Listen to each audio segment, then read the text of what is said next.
everybody, we are here at the Writers of the Future for the 35th Anniversary Awards Ceremony.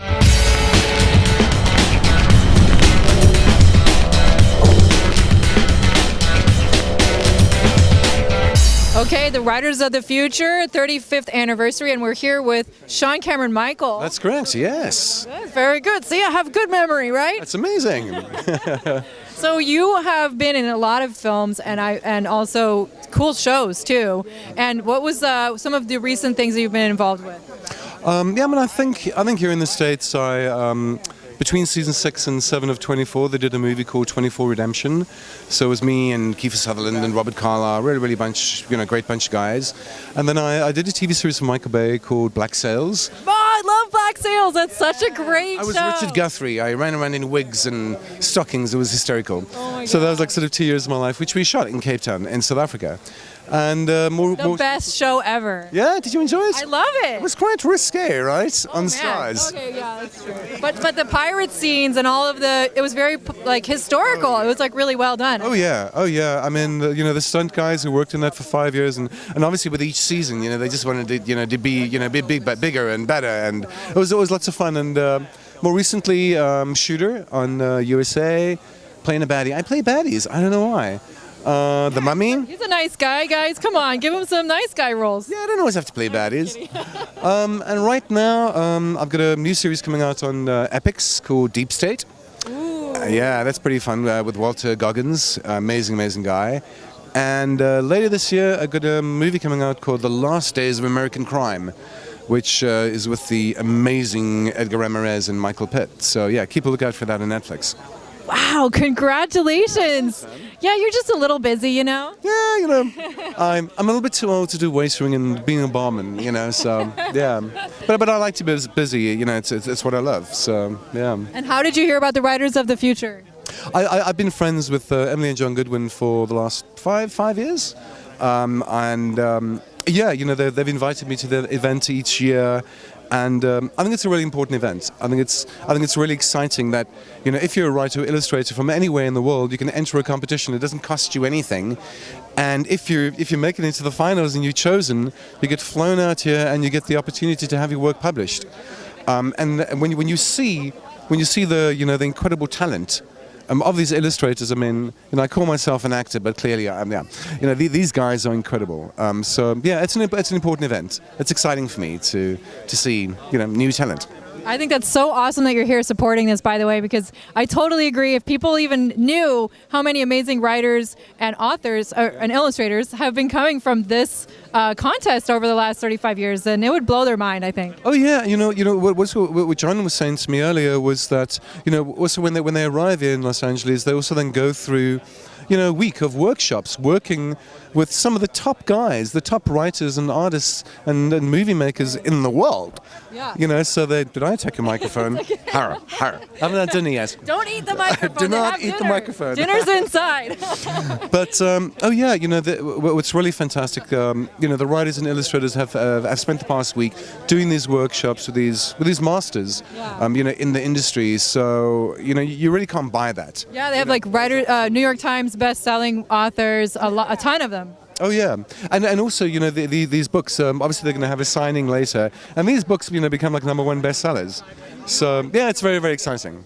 So cool. Well, it's such a pleasure to meet you. Thank you so much. Yeah, thanks for being here tonight, and I hope you enjoy the ceremony. Cool. Thank you so much.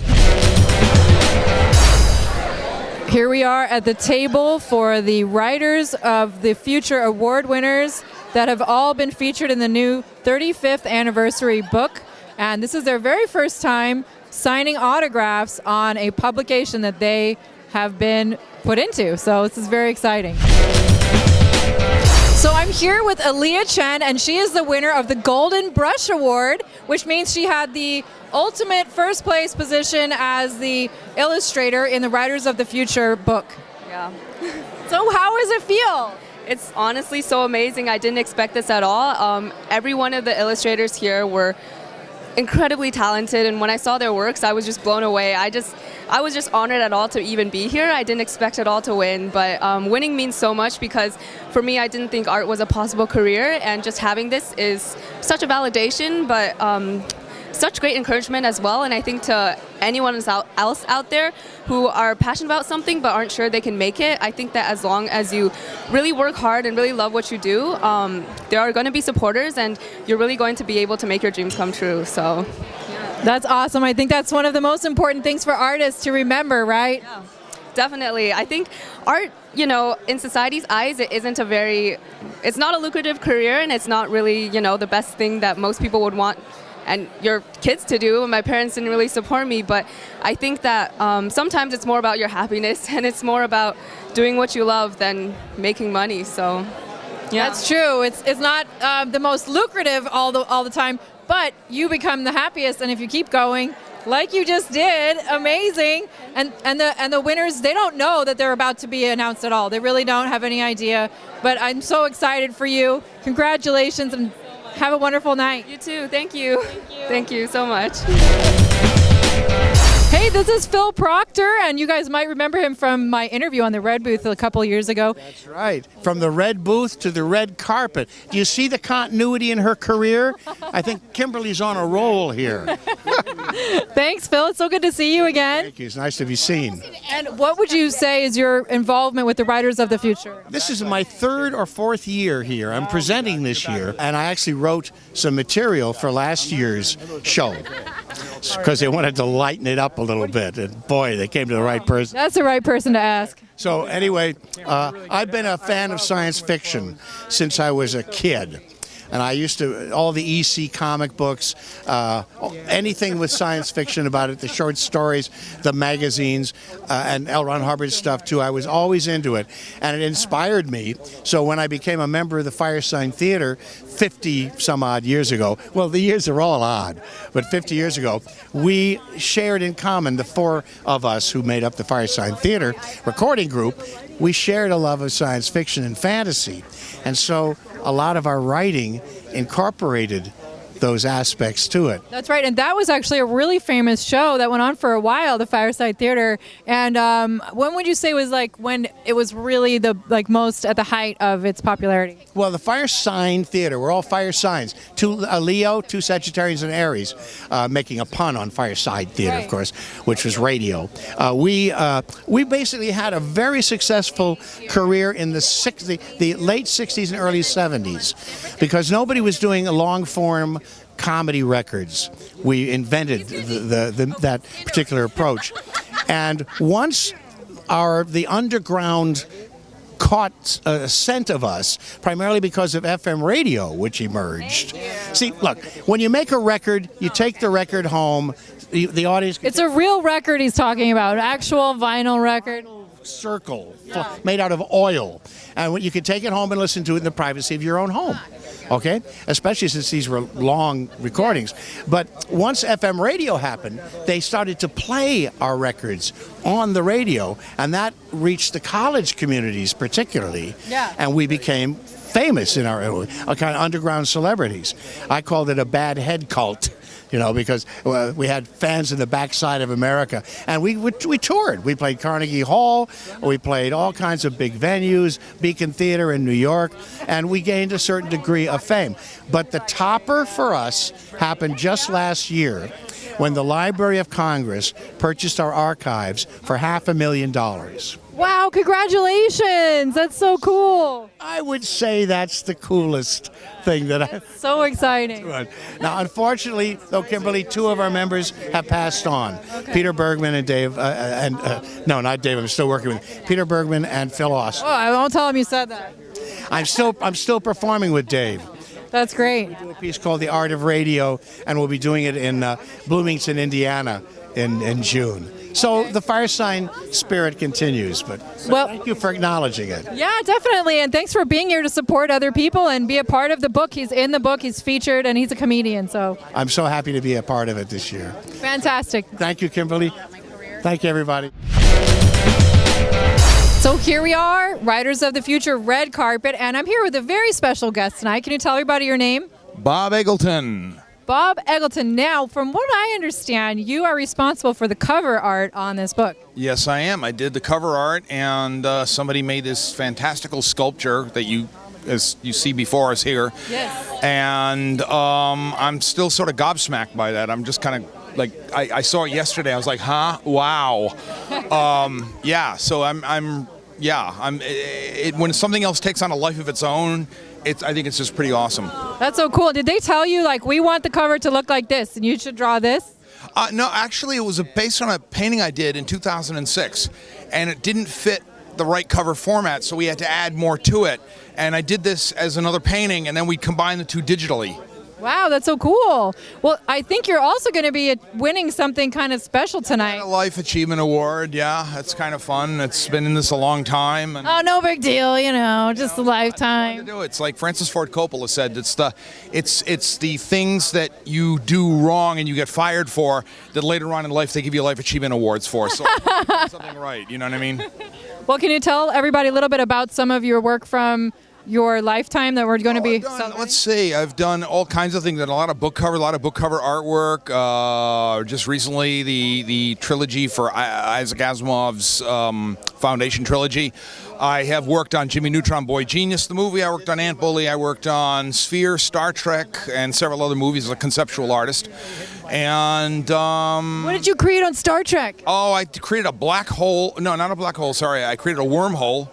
And I also created a planet, and it's one of those things. And it was just, I did it. It was a job. It was great. It was a lot of fun. And that was that. Move on. You know what I mean? And Creator of planets. And then I have an asteroid. NASA named a minor planet after me. It's 13562 Bob Eggleton. No. Yes. Are you serious? Yes. Yes. And I was a running extra in 2002 in a Godzilla movie. Okay, good. Oh, that's really cool. All right, so an asteroid is even named after this guy here. Yeah. So anyway, it's such an honor to meet you, and I hope you have a wonderful night celebrating with everybody. Thank you very much. So here we are, the Writers of the Future, the 35th Anniversary Award Ceremony, and I'm here with, tell everybody your name. Jim Meskimen and Tamara Meskimen. Tamara Meskimen. Yeah? That's right, and these guys have been doing all sorts of things in Hollywood lately. They've been in lots of movies and shows and acting school as well. That's right, yeah. I was just on SWAT, and I'm in, we're both in a series called Impress Me on Amazon Prime. She runs the Acting Center School in Sherman Oaks, which is the best acting school in the world. That's right. Everybody knows this. Yeah, and we're here. We've been going to the Writers of the Future awards ceremonies almost the whole time, almost all 35 years. Yeah, a really long time. And That's it's amazing. Always exciting, always amazing to see the creativity and wonderful to see it validated. Well, there's so many fantastic writers that have come out of this and are like award winners now and New York Times bestsellers. Mm-hmm. And what could you say is the difference from when it first started since you've been here throughout the whole thing? It's now internationally known as the top contest of its kind and the source of so many great best-selling authors and visionaries of the future. Very cool. And what would you say is one of your favorite things about the Writers of the Future? I love the speeches of the people that come in, the winners, and hearing their stories. It's just amazing to see these young people, even, it doesn't matter actually what age they are, how they've been artists their whole life, and this is giving them the opportunity to actually get out there and make a living doing what they love, and it's just so heartwarming. It's really I agree. And one of them wins a big prize. Yeah. That's right. They actually get money. Actually get money. Which is always good. Not a bad form of validation. That helps. And they always end up doing some more business because they support them with all of the workshops. Yes, the workshops, and then they get published in the book. It's really a great thing to be a part of. It is literally a dream come true for these guys. Well, thank you. I totally agree. And I just have to ask, can you do a fun voice for us? You want to do Robert De Niro? I don't know. I could do that for you. I can do it. You have to kind of tell me. Give me a hint. Could you do? George W. Bush admires very much science. Mankind went to the moon, and we built a few buildings there, and it's time to return to those buildings. Thank you so much. Have a wonderful night. Thank you.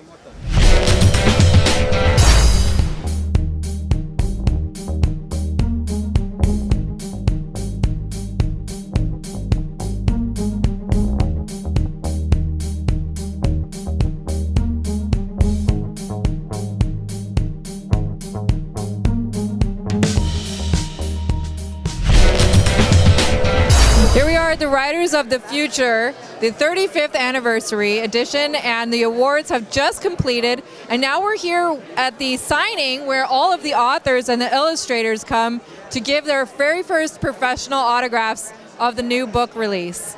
So check it out. Here's the after party. Hi, I'm here with the Golden Pen Award winner, Andrew Dykstal. And of course, he didn't know he was going to be winning tonight until just a little while ago. So how does it feel to be the Golden Pen Award winner? It's absolutely amazing. It's a profound honor, and I can't believe that I'm standing here holding this. I'm sure. Did you already have your speech prepared, or were you like going to wing it?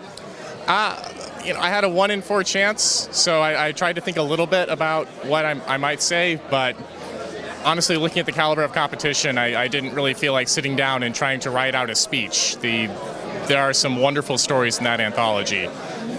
Definitely. Well, this is so exciting, and I want to say huge congratulations to you, and I know that this means a lot for you as a writer and going forward, you know, for notoriety and to help you get some more publishing jobs, I would guess. Indeed, and I'm so grateful for the opportunity, and will definitely be putting this in my letters to editors. Definitely. Very cool. And do you have any advice for other writers out there? Read lots, write lots, give this contest a try, and don't give up. Okay, cool. Well, congratulations again on tonight's win. I just wanted to stop and say hello because I think this is so cool that you guys are sitting here signing your autographs for your first publication. Yeah, I'm just as surprised as anybody else is. I ended up getting in an annual before, and they didn't even send me the thing. So this is like, what? Oh my God, what's going on? So people are asking for signatures. How does it feel? Weird. Yeah. No. Oh, you want more than that? I don't know.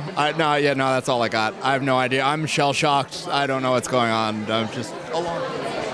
Well, let everybody know your name. My name's Josh Pemberton. You can find me at joshpemberton.com. I live in Seattle. I work in traditional material, oil painting and drawing and all that jazz. Trying to get into publishing. That was the inspiration, so kind of want in on that a little bit. That's so cool. And what made you decide to enter into the Writers of the Future? One of last year's illustration winners, Bruce Bernizzi, told 4 of us about this. And so we all showed up going, okay. And then and then now we're fast forward, ... and now here, this is happening. So, yeah.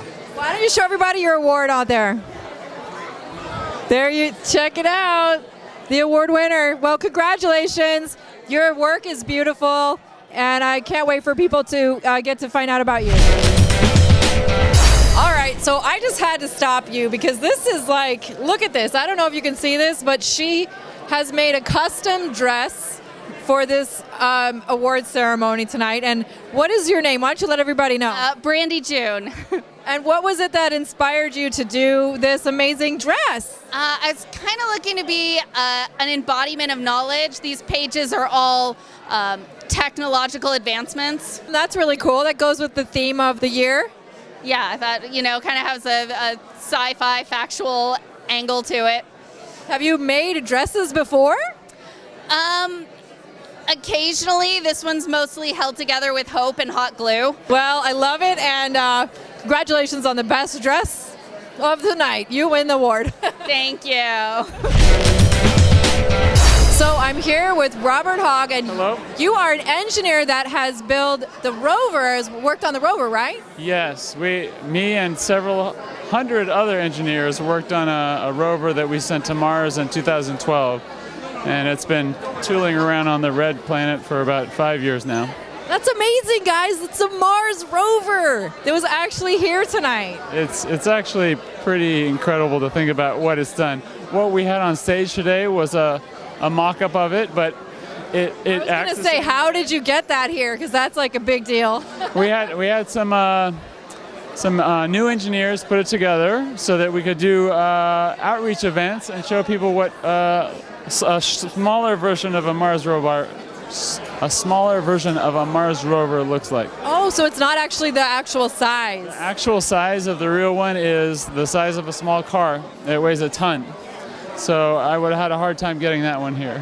Amazing. Okay, and what did you do to be a part of the Mars rover creation? I worked on the motor control system, and so there's 40 motors on that rover. 8 of them help us land the whole thing on the surface of Mars, and then there's 32 motors that run the wheels and control the mast and control the robotic arm. And so how many wheels does it have? It has 6 wheels, and they all roll, and the outer 4 wheels rotate. And so that's how we do turns and drive all over Mars. So it's like extreme 4-wheel drive, but it's like 6-wheel, 12-wheel drive or something? Yeah, it's like 6-wheel drive, very extreme and very, very slow. It goes 4 centimeters a second, but eventually we get there. Amazing. Well, so what was it that made you want to be a part of the Writers of the Future award ceremony tonight? I love helping this whole experience for the writers and the illustrators, and as an engineer, I find that the folks who dream up these stories and dream up these ideas are actually making things that engineers then think about, and then they go home and they tinker on things and try and make that thing come true. And so it's just inspirational for all engineers out there, and so I like to back them up on creating new ideas and new universes for us to play with. That's awesome. Was there a story that inspired you as a young boy to become the Mars rover engineer? I read lots of science fiction stories and fantasy stories, and I read robot stories, and I definitely, when I was younger, decided that I wanted to make robots that would do things by themselves, which is kind of a sci-fi idea when you're a 9-year-old. And so then I spent several years figuring out how the heck to work on that and actually make it happen. That's awesome. I always wanted a robot that would make my bed and clean my room for me, but it was kind of like too complicated. We're getting there. We're working on the Jetson robot. It'll happen eventually. Well, thank you so much, and it was really cool to see the Mars rover here tonight at the Writers of the Future. Thank you. Okay, have a good night. You too. Well, you've been a judge on the Writers of the Future for a while, right? Since the beginning, I think. Oh my God! Okay, tell everybody your name. Larry Niven. And what is some of the works that you're known for? Ringworld, Lucifer's Hammer, Footfall, the Integral series. That's amazing. So you've been doing this for 35 years? Yeah. And what is your reason for doing the Writers of the Future as a judge? Good question. I rarely think about not doing it, but I like reading the stories, and I like what it does for the writers. Yeah. What it does for the writers is generate new writers, and that's not just good for them. It's good for me. I need things to read too. That's awesome. Well, you've definitely been doing a wonderful job helping lots of writers, so thank you very much for doing that. It's a pleasure, Stretch. All right. Well, have a really great night and enjoy the rest of the awards show. Okay.